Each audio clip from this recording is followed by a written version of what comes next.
السلام عليكم ورحمة الله تعالى وبركاته. مرحبا بكم في قناة أجمل الوصفات معايا. نتمنى لا فيديو يلقاكم في صحة جيدة يا رب. واللي أول مرة غادي يشوف القناة ما تنساوش تشتركوا وتفعلوا زر الجرس باش دائما يوصلكم جديد الوصفات. اليوم إن شاء الله غادي نحضروا واحد الحلوة اللي اقتصادية كتجي رائعة، المذاق ديالها بنين بزاف ومكوناتها اقتصادية.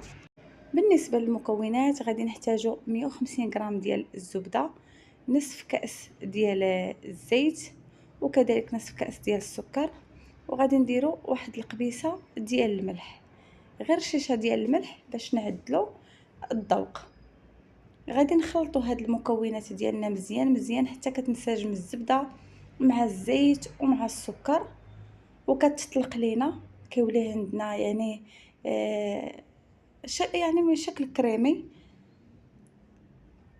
نخلطوه مزيان حتى كتولي لينا كريمه. من بعد غادي نضيف حبه ديال البيض وحده، وغادي نخلطو تاني هاد المكونات مزيان. حاولوا تخرجوا الزبده من قبل، الا كانت عندكم في الثلاجه حاولوا تخرجوها من قبل.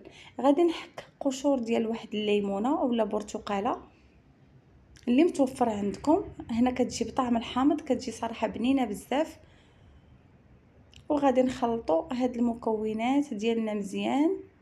من بعد غادي نضيفوا الدقيق. هنا ضفت انا الكأس الاول اللي كياخذ ليا 100 غرام، ضفت الكأس الثاني وضفت غير رشيشه من الخميره الفوريه، خميره الحلويات، سمحوا لي، تقريبا 2 ديال الغرام. وغادي نخلط هاد المكونات ديالي مزيان. حلوه اللي سهله واقتصاديه وكتخرج واحد الكميه اللي زوينه. ممكن تحضروها في العيد ان شاء الله، وممكن تضاعفوا الكميه، يعني ممكن تدوبلوا الكميه ديال هاد المقادير اللي انا درت. غادي نضيف 100 غرام ديال الدقيق، يعني غير تدريجيا. هي هاد الحلوه خدات معايا 300 غرام ديال الدقيق، لكن الدقيق ديما كيبقى على حسب النوعيه. صافي، من بعد ما كتجمع ليا العجين ديالي كتولي لينا يعني عجينه رطبه. ما تحاولوش تقصحوها باش الحلوه ديالكم ما تكونش قاصحه. صافي، كنتحصلوا على هذا الشكل هذا.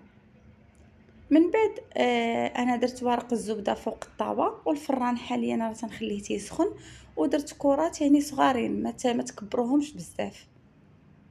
كنحاول انني نبسطها، ندير كرات صغيورين ونبسطهم باليد ديالي.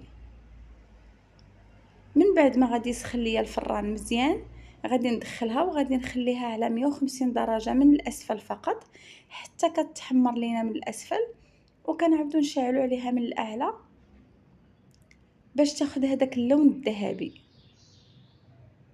وكل واحد كيبقى على حسب الفران اللي يعني كل وحده كتعرف الفران ديالها. من بعد ما غادي طيب مزيان، هنا عندي الشوكولاط الابيض اللي ضفت ليه 2 ديال المعالق ديال الزيت.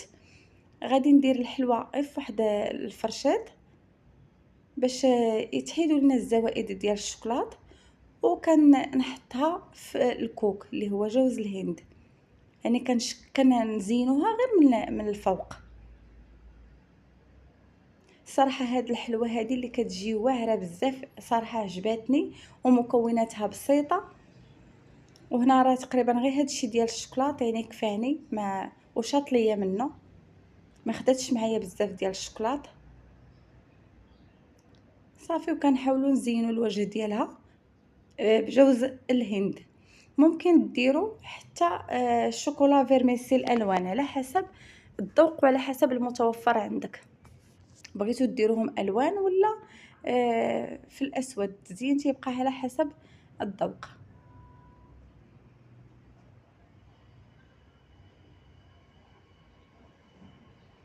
كيكون هذا هو الشكل ديالها. صراحه حلوه اللي كتجي زوينه، كتخرج واحد الكميه اللي كبيره.